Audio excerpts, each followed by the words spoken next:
കെനിയയിൽ നിന്ന് 2000 അപൂർവ ഉറുമ്പുകളെ കടത്താൻ ശ്രമിച്ച ചൈനീസ് പൗരൻ അറസ്റ്റിൽ. ഗാർഡൻ ആൻഡ് വിഭാഗത്തിൽപ്പെട്ട ഉറുമ്പുകളെയാണ് കടത്താൻ ശ്രമിച്ചത്.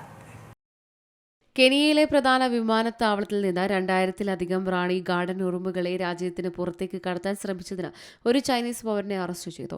കെനിയൻ തലസ്ഥാനമായ നെയ്റോബിയിലെ ജോമോ കെനിയാട്ട അന്താരാഷ്ട്ര വിമാനത്താവളത്തിൽ നിന്നാണ് സുരക്ഷാ പരിശോധനയ്ക്കിടെ ഉറുമ്പുകളെ കണ്ടെത്തിയത്. ഷാങ് കെക്യുൻ എന്ന യുവാവാണ് ഉറുമ്പുകളെ കടത്താൻ ശ്രമിച്ചത്. പ്രതി ചില ഉറുമ്പുകളെ ടെസ്റ്റ് ട്യൂബുകളിൽ പാക്ക് ചെയ്തും മറ്റു ചിലതിനെ തന്റെ ലഗേജിൽ ഒളിപ്പിച്ച ടിഷ്യൂ പേപ്പർ റോളുകളിൽ ഒളിപ്പിച്ചതായും കണ്ടെത്തി. യൂറോപ്പിലെയും ഏഷ്യയിലെയും ചില ഭാഗങ്ങളിൽ, പ്രത്യേകിച്ച് സമീപ വർഷങ്ങളിൽ ഉറുമ്പ് വളർത്തലിന്റെ പ്രചാരം അതിവേഗം വളർന്നിട്ടുണ്ട്. പ്രത്യേക വെബ്സൈറ്റുകൾ, ഓൺലൈൻ ഫോറങ്ങൾ, സ്വകാര്യ പ്രാണി വ്യാപാരികൾ എന്നിവയിലൂടെയാണ് ശേഖരിക്കുന്നവർ പലപ്പോഴും റാണി ഉറുമ്പുകളെ വാങ്ങുന്നത്. അപൂർവ ഇനങ്ങൾക്ക് മാർക്കറ്റിൽ വലിയ വിലയ്ക്ക് വിൽക്കാൻ കഴിയും. ഒരു റാണി ഉറുമ്പിന് €100 മുതൽ €200 അല്ലെങ്കിൽ അതിന് കൂടുതൽ വിലയ്ക്ക് വിൽക്കാൻ കഴിയും. സ്പീഷ്യസും ഡിമാൻഡും അനുസരിച്ചായിരിക്കും ഇവയുടെ വില.